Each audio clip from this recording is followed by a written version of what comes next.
ममता की बहू शुचि हर बात पर चिक-चिक करती, जो ममता को बिल्कुल अच्छा नहीं लगता। बहू, तेरे में कोई कमी नहीं है, सारा काम भी तू बहुत अच्छे से करती है, लेकिन ये तेरी जो जबान है ना, बड़ी कैंची की तरह चलती रहती है, जो तेरा सारा काम बिगाड़ कर रख देती है। वाह जी वाह, मतलब आप लोगों को बेजुबान बहू चाहिए थी, जो ना बोले ना बात करे, और आप लोग बस सुनते रहे। तभी वहां क्षितिज आ जाता है। अरे ऐसा क्या जुल्म हो रहा है तुम्हारे ऊपर? माँ सही कह रही है, मैं खुद तुम्हारी चलती जबान से परेशान हो गया हूँ। अब तो शुचि का पारा 7वें आसमान पहुंच जाता है। वाह जी वाह, अब आप भी, क्या नहीं किया मैंने आपके लिए, अपना सब कुछ दांव पर लगा दिया, लेकिन आप भी अपनी माँ की जुबान बोलने लगे। अरे यार कैसी बात बोल रही हो, माँ की जबान, बीवी की जबान, अरे मेरी तो कोई जुबान है ही नहीं। जैसे देखो शुचि, माँ से बुरा व्यवहार मैं पसंद नहीं करूंगा। अब क्या था, माँ के सामने अपनी हुकूमत कम होती देख शुचि को माँ से नफरत होने लगती है। अगले दिन शुचि माँ के कमरे में जाती है। माँ ये लीजिए गर्म पानी। पानी रखकर वो चली जाती है, लेकिन जैसे ही माँ गरारा करने लगती है, अरे मैं तो जल गई। अरे पानी इतना गर्म क्यों दिया शुचि? मेरा तो पूरा का पूरा मुंह ही जल गया। वाह मजा आ गया, लग रहा है गर्म पानी ने अपना काम कर दिया, अब और लगो ना मेरे मुंह। शुचि, माँ के चिल्लाने की आवाज आ रही है, और तुम कैसी हो कि जाती भी नहीं, देखती भी नहीं कि माँ को क्या हो गया। आवाज तो आपको भी आ रही है, जा तो आप भी सकते हैं, लेकिन नहीं, शुचि ने तो जैसे सारे काम का कॉन्ट्रैक्ट साइन कर लिया है तुम्हारे परिवार से। ये कहकर शुचि माँ के कमरे में जाती है, लेकिन जैसे ही वो कमरे में घुसती है, माँ जल्दी से शुचि को पकड़कर खींच लेती है, और ऊपर एक बड़ी सी छिपकली गिरती है। शुचि छिपकली देखकर डर जाती है। हे भगवान, ये छिपकली मेरे ऊपर गिरती तो मैं तो मर ही जाती। हाँ बेटा, मैं जानती हूँ कि तू छिपकली से डरती है, और समय पर मेरी नजर पड़ गई, ऐसे मेरा मुंह जल गया है। प्लीज कुछ कर, रहा नहीं जा रहा है। शुचि को अपने किए पर पछतावा होता है और भागकर सास को बर्फ देती है। ये लीजिए, इसे मुंह में रख लीजिए, और गलती तो वैसे आपकी भी है, चेक करना चाहिए था ना आपको कि पानी कितना गर्म है। अरे 7 साल हो गए तेरी शादी को, तब तो चेक नहीं किया, अब क्यों करूं? वाह जी वाह, यहाँ भी मेरी ही गलती है। अरे इंसान हूँ, मशीन नहीं जो हमेशा सही रहूं। अच्छा आज मैं दोपहर में सहेल के घर जा रही हूँ, अभी से बता देती हूँ।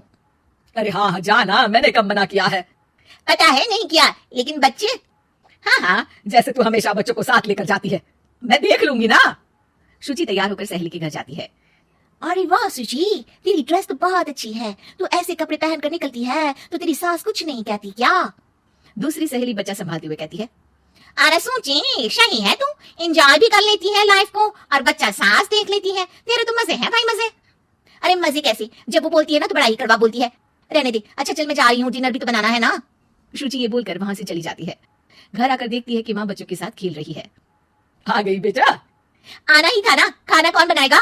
फिर रात होती ही सब चिल्लाने लगेंगे खाना खाना, और फिर सबको मौका मिल जाएगा ना मुझे कहने का कि मैं सही हूं ही नहीं, खाना भी नहीं बनाती हूँ, और आप आप तो सबसे पहले बोलेंगी। अब सास को गुस्सा आ जाता है। एक तो सारा दिन तेरे बच्चों को देख रही थी, घर पर किसी ना किसी का आना जाना लगा रहता है, बच्चे घर गंदा करते हैं उसे देखती हूँ, हद है। अब क्या खाने की जिम्मेदारी भी मैं ही ले लूं तो करेगी तू क्या? शुचि को ये सुनकर कुछ ज्यादा ही गुस्सा आ जाता है।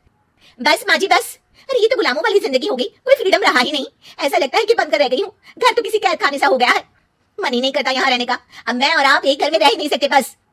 अरे तो क्या मैंने बांध कर रखा है तुझे? अरे मैंने क्या कर दिया जिससे तुझे ऐसा लग रहा है? और तेरा इतना बोलने के बाद तो मैं खुद ही तेरे साथ नहीं रहना चाहूंगी। लेकिन अब सवाल था कि सासू माँ जाएंगी कहाँ, क्योंकि बहू तो मायके चली जाती है, लेकिन सास कहाँ जाए? तभी क्षितिज आ जाता है। उसे भी सारी बात का पता चलता है, वो माँ को समझाता है, लेकिन वो मानती नहीं, और ना ही शुचि मानने को तैयार।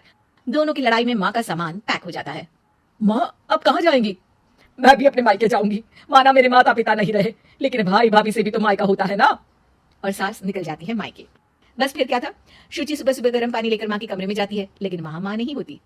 हाँ चलो अच्छा है, अब ये रोज रोज के काम से तो बची। ये कहकर वो कमरे में जाती है जहाँ अक्सर माँ बैठी रहती थी। कमरा खाली खाली लग रहा है।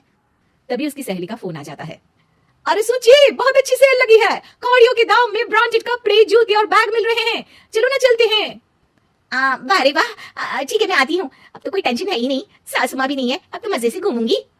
अरे मजे से तो तू पहले भी घूमती थी, लेकिन सास नहीं है तो बच्चे कौन देखेगा? और तुझे तो पता है ना, मॉल्स में बच्चों की एंट्री बैन है कोरोना के कारण। अरे तो फिर कैसे आऊंगी मैं? सेल तो बस आज के लिए है, कल खत्म।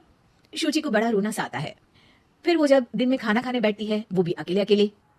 अकेले तो कोई खाना भी नहीं खाया जाता, मैं नहीं खा रही माँ के बिना।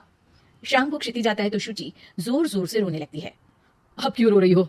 क्या हुआ? माँ को घर से निकालकर शांति अभी भी नहीं मिली तुम्हें? नहीं, मैं माँ के बिना नहीं रह सकती, ना कोई बताने वाला है कि मैं कैसी लग रही हूँ, ना ही कोई समझने समझाने वाला। मैं माँ के बिना नहीं रह सकती, चलो माँ को ले आते हैं। अरे वाह, ऐसा शायद पहली बार होगा कि बहू रुचि सास को मायके से लेने जा रही है।